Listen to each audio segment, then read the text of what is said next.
I watched the game, saw your game winner, okay? Watched the end of the game and was like, wow, they really did it. Away, won the series. And then I get a text that comes through from Aliyah. And this is what it read. It read, the Corgi was right.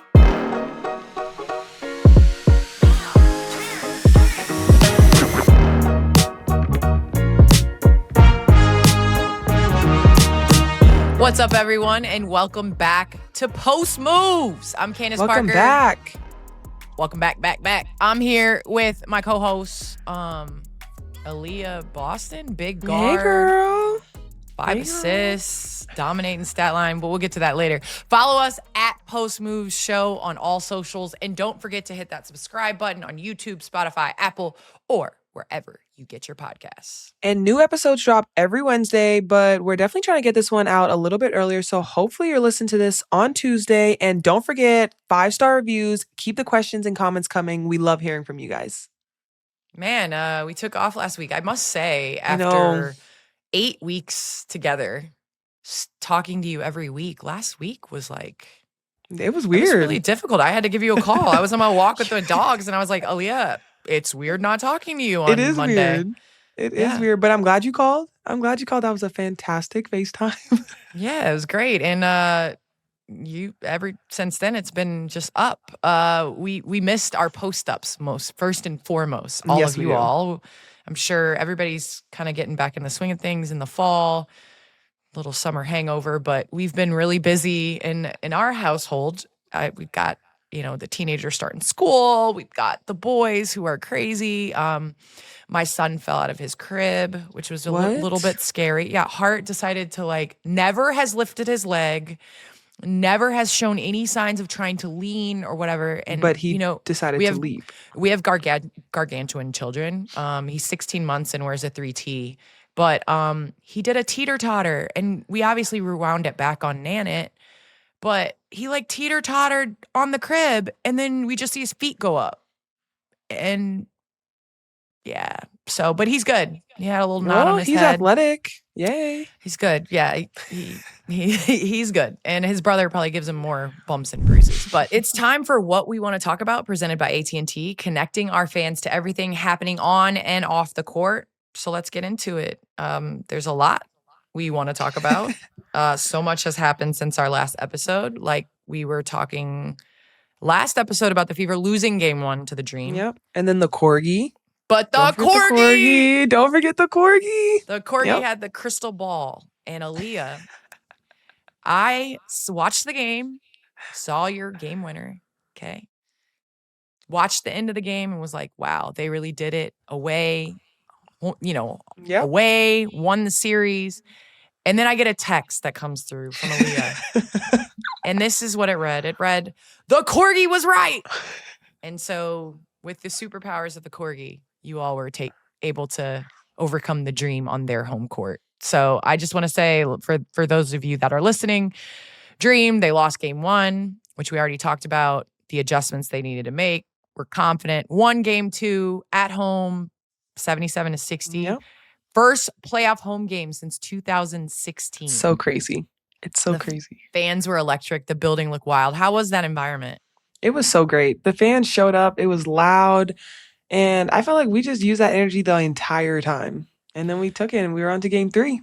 Yeah, and game three was a stunner. When you talk about a 40-minute game in which you all never led for 39, let's see about this Tennessee math, 39 minutes and 52.6 seconds. Oh. Yeah, because you all took your first lead on your layup with 7.4 seconds remaining. And that is the only time the Fever led. It's crazy. It's crazy, but here all we you are. have to do is win by 1 point. That's it. That's all you have to do. Just lead at the right time. Exactly. Lexi Hull stole the ball.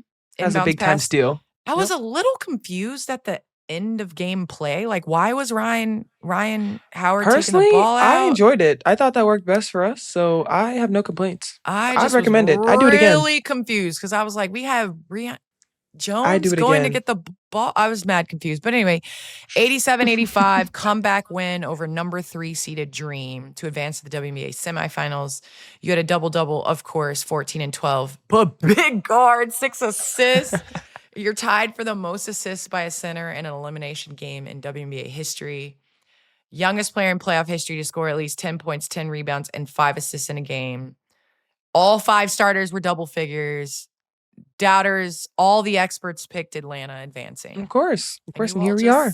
You all just had the Corgi. So that's what it was. You just needed the Corgi on your side. And how about this? Since we're going to put a bow on that series and, keep it going, but 6 in MVP voting. That was, yay, go me. That's honestly so surprising though. But honestly, I wasn't even worried. I wasn't even thinking about it. But it's pretty cool though when all the numbers were added up and they put it all in that little thing. And my mom sent in the group chat and was like, "Oh, look, 6 in MVP voting." I was like, "Oh, that's cool." Were you surprised by the number of games in the WNBA playoffs that went to 3 games? Like, honestly, Minnesota Valkyries series was the only series that didn't go to 3, and it was the Valkyries led pretty much the entire game. That was an insane game. I literally just said this. I was like, all the playoff games this year has literally been, they've been fire. It's been so good. Like, I love that the series are extended and everyone's really competing and making it hard. And it's not just been like we're done in 2, obviously outside of Minnesota. It's been great. Yeah, but even the Minnesota series, the Valkyries again had a chance to win the game at the end, where Xanda Lassini missed the jump shot, and the Lynx were able to win in 2 on their home court. But just to catch up in terms of round 1, Aces Storm went to the brink. Aces beat them handily in game 1, lost on Seattle's home court. Game 2 went back, and everyone just assumed that Vegas was going to do the same thing that they did in game 1 and run away with the game. Well, nope. Storm were like, nope, not so fast. 74-73. Erica Wheeler's jump shot looked like it was going to go down. She's knocked that down so many times. In her career, but let's give it up to Jackie Young. She's a beast on the offensive end. Rebound. Big time put back, which was huge for Vegas, and they were able to overcome and win. But I still, it was unbelievable to watch the lights go out in Vegas. That was crazy. I mean, she didn't get the shot off, so I know, but it was still insane. We were watching it on the plane, and she's about to shoot, and all of a sudden the lights are off, and we're on the plane. Did that really just happen? So if it did go off in time, and let's say it did go in, that would have been crazy. Yeah, that would have been insane. But guess what? It didn't go in, and the Aces moved on. Mercury defeated the Liberty in game 3 after handing out a thrashing on the Liberty home court, which was unbelievable. Unfortunately, Brianna Stewart injured her knee in game 1, which we talked about on our last podcast. Was she going to be able to play? She was playing with some brace that had electro something therapy during the game. Yeah, which is wild. But it's always scary when you have somebody of her caliber playing on an injury like that. But she showed up. She did. And she was one of the only Liberty players in the 4th quarter that showed up. She scored all 14 points of the Liberty baskets. It was crazy. But unfortunately, after that series, shortly after it was announced that Sandy Brondello was fired, she brought the Liberty their first championship just a season ago, the most winningest head coach in New York Liberty history, 2 finals appearances in the past 3 years, and she's let go. Another coach that was let go shortly after is Noelle Quinn, who happens to be the only African-American woman head coach in the WNBA in a league that is 80% African-American women, probably more than that. So that's a little disappointing. And I hope that others are going to get another opportunity, but it's unbelievable just where the game is right now. If you think about job security, you would think Sandy Brondello, 2 finals appearances in 3 years, and when the general manager was asked about the decision to part ways, he said that they were thinking about it last year, which is crazy.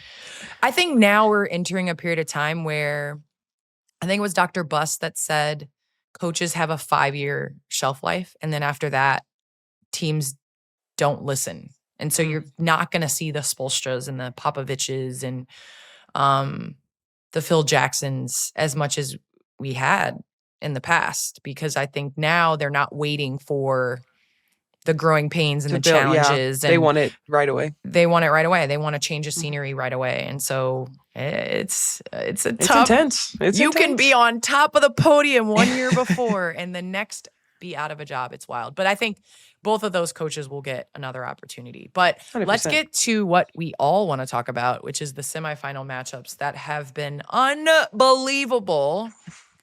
As last night I was at the Phoenix Mercury Lynx game. Mercury were eliminated. The Lynx. Yep. Mercury eliminated the Lynx. Yep. They were not eliminated. I was there and was extremely happy to see Ka and Satu, and nothing is easy. And that's the thing. When you have somebody like a Napheesa Collier who was injured in game 3 in that chaotic game, which we'll get to, you have her out, you think, oh, it's going to be easier, but other people step up and have different roles. And it's like win or go home. We're in the semifinals. Like, no one is going to just back down. Whether someone's out or not, it's like, we're here. We need to play. We need to win. And that's honestly how the Lynx came out. The Lynx came out. I was really interested to see Jessica Shepard, who actually scored 12 points in the first quarter. She was on a heater. You have guard play from Courtney Williams. That was the mid-range master yet again last night. Shots. They fought as hard as they could. Kahleah McBride. Kahleah McBride. She was hooping. Same thing, hooping. I think she ended up, with a 30 ball as well. But you think about how that happened. So in the closing minutes of game 3, Alyssa Thomas runs through. We're going to say fee or the ball, because there was some controversy on the call. Fee's like in the middle, but she was obviously going like Aliyah, come on, man. And listen, she goes to right there, boom. She tips the ball. I'm not saying it was. No. I'm saying. You think that was clean, or you think it was a foul? It's a hard tell. I'm asking. She tips. Do you think it was clean? No. Just looking at it, she tips the ball. It's just that Fee's momentum was already sending her that way. I'm not a referee, so that's not my job. What do you think? It's not my job either. But if I'm Napheesa, I want that call. Yeah. Especially 100%. Who Napheesa is. Yeah. I think that was Cheryl's whole thing too. She hit the ball, but she went through her leg. Yeah.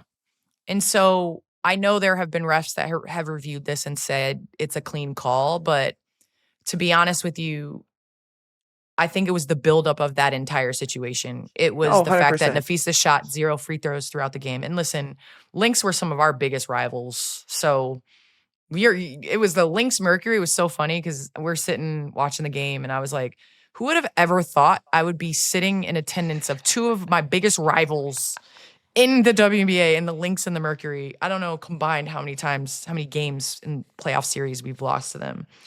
But at the same time, like Alyssa plays that way. Mm-hmm. She plays aggressive and physical consistently. And I just feel as though sometimes they let her get away with a little bit more than other players on the defensive end. And this is in no way, shape, or form saying that she should change or that it was intentionally dirty or anything like that. But just, I don't know. I think that I want that call if I'm Napheesa. 100%. And Cheryl Reeves, guess what? She wanted that call. She sure did. My mouth almost hit the floor when I was watching her post-game press conference live. Yeah, that was crazy.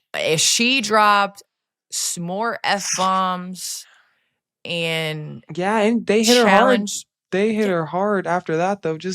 But she knew that there was no way that the WNBA was going to let her coach the next game. 100%. There was absolutely no way. After you sit up there and you talk about the officials being it was a game was malpractice, and that was, the change was needed at the league level regarding its referee hiring and selection process, and how basically those three were some of the worst refs in the league. How were they on a WNBA semifinal game? And we all knew it was coming, that she was going to be suspended for game 4. But it's so crazy how so many things can become just unwired into. I mean, the Lynx had an amazing season. They were number 1 in the league by a long shot. And that's with Napheesa missing all those games. So it's just like, it's crazy in the postseason how close they've been last year. And now this year, semifinals.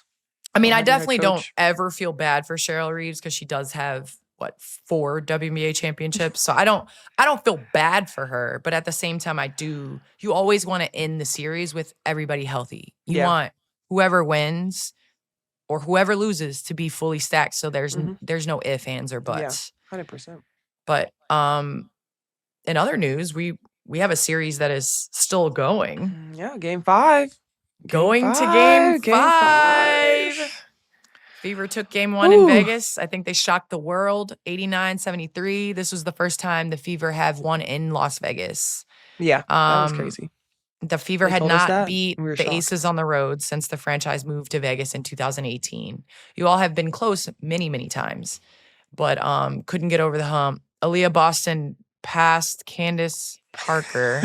Let me see if I'm reading this correctly. As the fastest player in WNBA playoff history to reach 50 points, 50 rebounds, 25 assists. Big guard. Yo, chill out passing these records, dude. Chill out. Big guard. I mean, all the records I pass or tied has Candace Parker attached to it. I don't know what you want from me. I'm just like, chill out. Like, let the old head have a couple records. Aces took game 2 and game 3. Yep. And then on to game 4, where you had an absolute monster double-double last night to force game 5, 90-83 win, 24 points, 14 rebounds, 5 assists, 24 total points, marked a playoff career high. So you showed up, showed out. Fastest player in WNBA history to reach 100 career playoff rebounds. The youngest player in WNBA history to have 20, 10, and 5 in a playoff game. In an elimination game, the centers with 20, 10, and 5 are Aliyah Boston and Candace Parker. You say it. Candace Parker. Candace Parker. Yeah, isn't that pretty cool? I just think it's incredible to watch your evolution, not just this season, but throughout this series. I think yesterday you woke up and realized your team needed you. And I say that, yes, in the stats, because you see 24, 14, and 5, but defensively, your ability to guard A'ja Wilson and make things difficult for her. In your post-game interview with, it was your halftime interview, you said, we're professionals. We're professionals. You know she's going to make shots. It's just about making things difficult. How do you go about trying to make things difficult for A'ja Wilson? I mean, just be there. Like every step she takes, like I take the same step. And just kind of just being in her presence, contesting every shot, and then just pushing the pace and going back at her in that way. I feel like that sometimes, like you got to get a stop, but then at the other end, we got to guard too. Boy, I watched as you sealed in the paint.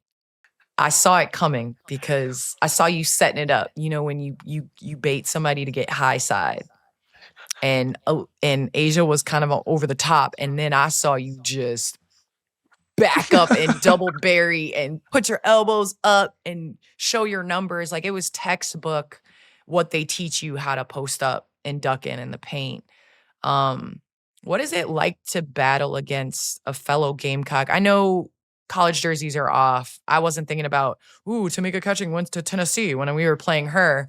But at the same time, like, you think about yourself, you think about A'ja, like, you all have set the tone for the Gamecock program. I mean, Dawn Staley has to be just elated with you all's matchup. Yeah, she probably is. I mean, I think it's great. I think it's great for the game. Just being able to compete at a high level. Like, that's every time I step on the floor, regardless of who I'm playing, like, that's what I want to do, and that's the goal. And obviously the series, it just happens to be a fellow Gamecock, but at the end of the day, like, we're trying to win. And so just for me, just continuing to do anything I can. It's so funny because I think there are 3 staple programs throughout women's college basketball. And, you talk about Tennessee, you talk about the Gamecocks, and you talk about UConn. And UConn, to me, is known for their guard play. I think Tennessee is known for their 3-4 position. And I think that, the Gamecocks are known for their posts. And so to be able to watch you all battle it back and forth, knowing that you are a huge reason why women's basketball in general is where it's at, but also this is going to be a fun matchup to watch for years to come. So yeah, I think that wraps up what we want to talk about. Presented by AT&T, connecting changes everything. After we won the national championship in 2022, I saw you, Candace, in the crowd, and I just grabbed the mic and said it. I love you, girl. And I felt that because I saw myself in you, the joy, the pressure, the entire journey. You've always been someone that I've looked up to, and hearing you say, "You got this," that meant more to me than you probably even know. That's what Adidas is all about. The You Got This campaign is a reminder that support, even one moment, one voice, can change everything. Whether it's a coach, a teammate, a friend, sometimes it just takes someone reminding you who you are. We've both had those people, and now we're trying to be that for someone else. Learn more about the You Got This message at adidas.com/yougotthis and follow along at Adidas and at Adidas US. This episode is brought to you by Smucker's Uncrustables. There's a reason classics don't go out of style. PB&J, no crust, no mess, no notes. Check out Uncrustables, the best part of the sandwich. It's a round, crimped sandwich made with soft, pillowy bread filled with peanut butter and jelly. Grab one from the freezer. Let it thaw while you do your thing on the court, in the carpool, or whatever hustle you're on. This snack is for pro goats, little legends, and everyone in between. Find Smucker's Uncrustables in the freezer aisle. Learn more at Uncrustables.com. Candace, honestly, my favorite plays are the ones where a teammate just knows what you need, like they're 2 steps ahead. Exactly. That's the AT&T guarantee. They don't wait for you to ask. In rare event of a network outage, they'll automatically credit you for a full day of service. So basically, it's like your PG throwing you the perfect pass before you even post up. Like, just lead me to the rim. Or when AV is already in position before anyone else sees it coming. All I'm saying is staying connected matters. And with AT&T, they make sure that you're covered. That's connection with commitment. That's the AT&T guarantee. AT&T, connecting changes everything. Credit for fiber downtime lasting 20 minutes or more, or for wireless downtime lasting 60 minutes or more caused by a single incident impacting 10 or more towers. Must be connected to impacted tower at onset of outage. Restrictions and exclusions apply. See att.com/guarantee for full details. It's now time for You Got This, presented by Adidas. There's nothing like a great assist to help us remember you got this. Learn more about the You Got This message at adidas.com/yougotthis and follow the action on Instagram at Adidas and at Adidas US. Every week, we're going to shout out someone who inspired us, rose to the occasion, or made their moment count. This week, my You Got This moment goes to Adidas athlete Kahleah Copper, KFC. It was a great game last night. The Mercury erased a 14-point deficit to win Game 4, 86-81, and punched their ticket to the finals. Ka had 13 points, 4 rebounds. This marks Phoenix's 6th finals appearance in franchise history. It's actually very ironic. The last time Kahleah was in the finals was 2021 with Chicago Sky.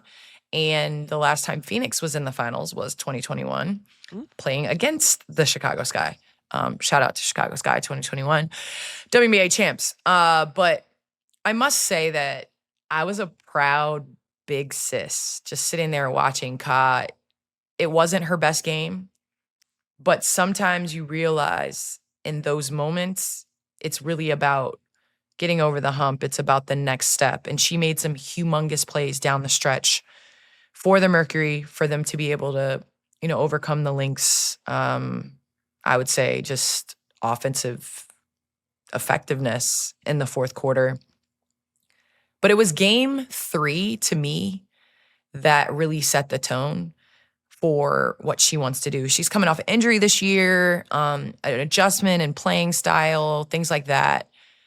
And her playoffs have been up and down, but it's not dwelling in those moments. And so she said something in a post-game interview after scoring 23 points in a pivotal Game 3 win. That really, I don't know, it stood out. What changed in your game tonight?